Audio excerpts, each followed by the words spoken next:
சொல்லுதாக்கா, என்ன ஆச்சு? சொல்லு. என்னங்க, நம்ம பொண்ணுக்கு நாளைக்கு ஸ்கூல் ஃபீஸ் கட்ட லாஸ்ட் டேட்டாங்க.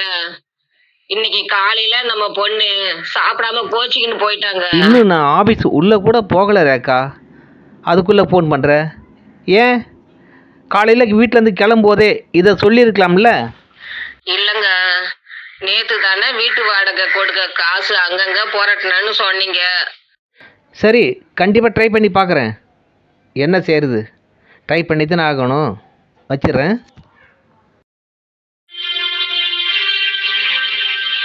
இந்த எழுத்தை நம்பி வாழ்க்கையை துவங்கன இன்னும் நமக்கு இடிகளை வராமலே இருக்குது.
சாதிக்காக போராடுபவன் சனியன், மக்களுக்காக போராடுபவன் தலைவன்.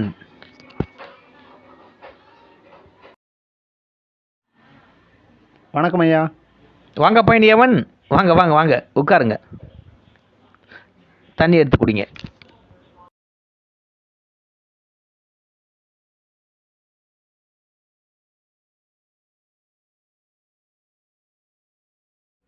காசு யார்கிட்ட கடை வாங்கலாம்?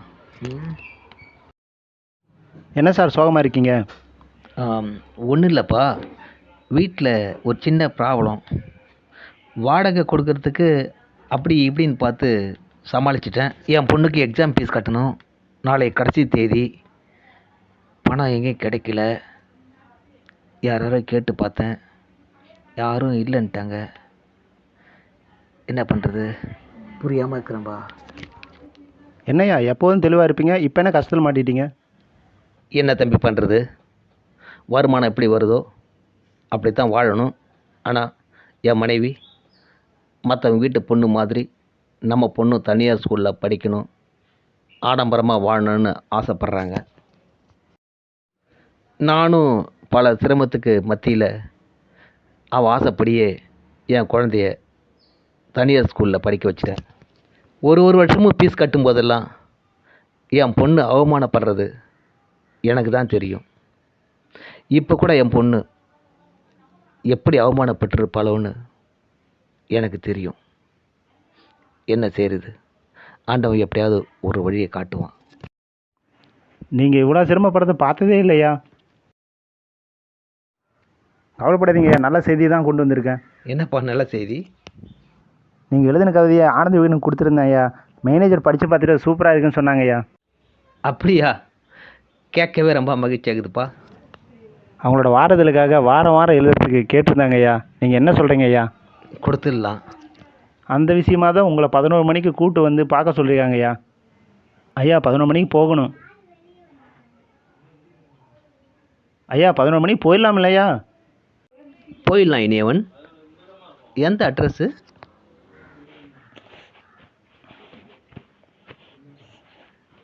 ஐயா இந்த அட்ரஸுக்கு 11 மணிக்கு போயிடலாம்ல?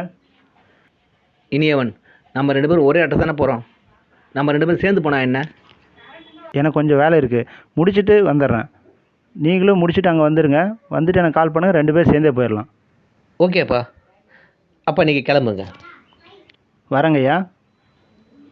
சரி, நன்றிங்க ஐயா. பார்த்து போயிட்டு வாங்க.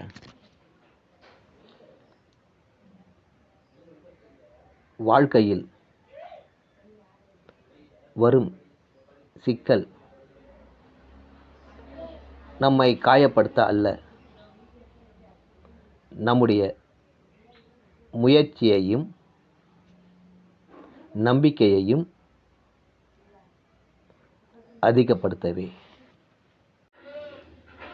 நிழல் இல்லாத இடத்தில் களைப்பாற நினைப்பதும், அன்பு இல்லாத இடத்தில் அடைக்கலம் தேடுவதும் நடக்காதது ஒன்று.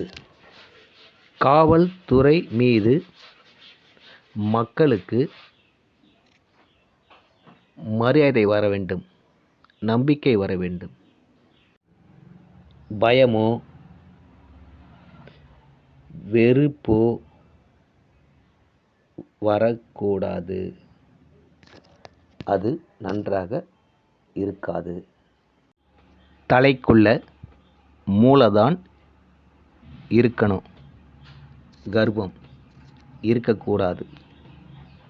மனிதனுக்குள்ள வீரம் இருக்கணும், வீம்பு இருக்கக்கூடாது. அதிகாரத்தை ஆளத்தான் பயன்படுத்தணுமே தவிர அடக்குமுறைக்கு பயன்படுத்தக்கூடாது. வறட்சி போகணும் என்றால் புரட்சி வந்தாக வேண்டும். யோசித்து பேசு, பேசிவிட்டு யோசிக்காதே. அதிகாரிங்க அலட்சியமாக இருந்தால் அசம்பாவங்கள் அதிகரிக்கத்தான் செய்யும். நீ மன்னனாக இருந்தால் மணிமகுடம் நானாகத்தான் இருப்பேன். சாமி காட்டி விடுமே தவிர ஊட்டி விடாது. மரத்தை வளர்த்தால் நிழல் தரும், விறகு தரும், மழை தரும். ஆனால் மதத்தை வளர்த்தால் பகையை மட்டுமே தரும். யானைக்கு பலம் தும்பிக்கையில், மனிதனுக்கு பலம் நம்பிக்கையில். முன்னால் அடிப்பவன் எதிரி, பின்னால் அடிப்பவன் துரோகி.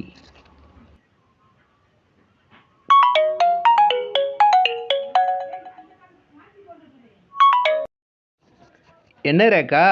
நம்ம பொண்ணு ஸ்கூல்ல சூசைட் பண்ணிங்கனாலாங்க. என்ன ரேக்கா சொல்ற? எக்ஸாம் ஃபீஸ் கட்ட முடியலன்னு ஃப்ரெண்ட் கிட்ட சொல்லிட்டு மாடியில வந்துடுறேன். ஐயோ, போன் கட் ஆயிடுச்சு.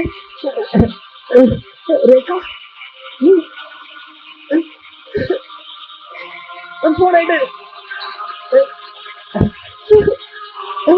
போன் கட் ஆயிடுச்சு. இதான் தெரியல. ஐயோ, போனை எடுடி.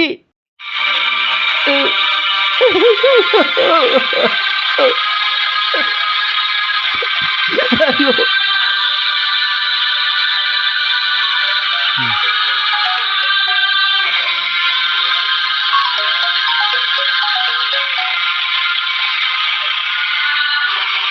சொல்லுங்க பயணியவன். சாரிங்க ஐயா, கிளம்பிட்டீங்களா ஐயா? ஆனந்த வீகனில் அடுத்த வாரம் வர சொல்லிட்டாங்க ஐயா. தப்பாக நினச்சிக்காதீங்க ஐயா. பார்க்குறேங்க ஐயா. சரி, அடுத்த வாரம் போய்க்கலாமா?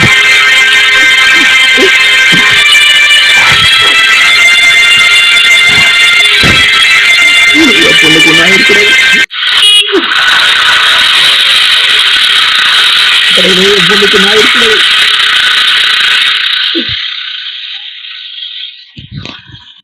என் பெயர் சாமிநாதன். நான் தான் இந்த குடும்பத்தோட இயக்குனர்.